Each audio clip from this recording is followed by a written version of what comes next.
BJP की वरिष्ठ नेता उमा भारती ने राजनीति में रिटायरमेंट की उम्र को लेकर काफी कुछ कहा है। इस बयान की अहमियत इसलिए बढ़ गई है कि हाल ही में आरएसएस चीफ मोहन भागवत के रिटायरमेंट वाले बयानों को लेकर खूब अटकलबाजियां हो चुकी है।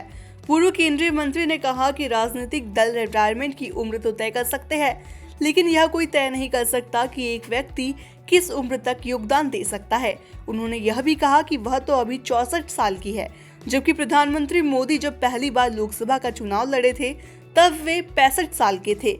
एक न्यूज एजेंसी को दिए इंटरव्यू में उमा भारती ने खुद के राजनीतिक भविष्य को लेकर बड़ा संकेत दिया है। राजनीति में रिटायरमेंट को लेकर उनकी एक पिछली टिप्पणी को लेकर जब उनसे सवाल किया गया तो उन्होंने कहा, संस्था रिटायरमेंट की उम्र तय कर सकती है, लेकिन योगदान की नहीं।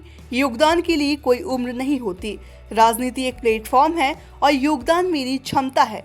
यह भगवान ने मुझे दी है और अंतिम समय तक मेरे साथ रहेगी।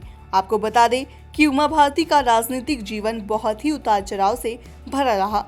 2003 में उन्होंने अपनी अगुवाई में बीजेपी को मध्य प्रदेश का चुनाव जितवाया था और दिग्विजय सिंह की अगुवाई वाली 10 साल पुरानी कांग्रेस सरकार को पूरी तरह से उखाड़ फेंका था। बाद में उन्हें बीच में ही तकनीकी वजह से पद छोड़ने पर मजबूर होना पड़ा और उनकी मुख्यमंत्री की कुर्सी ऐसे गई कि फिर कभी वापस न हो सकी। फिर 2012 में वह यूपी से चुनाव लड़ी। 2014 में वह झांसी से बीजेपी सांसद चुनी गई और पीएम मोदी सरकार में कैबिनेट मंत्री भी बनी, लेकिन हाल ही में उनका कार्यकाल 2017 तक ही रहा और फिर उन्होंने 2019 में लोकसभा चुनाव से किनारा कर लिया।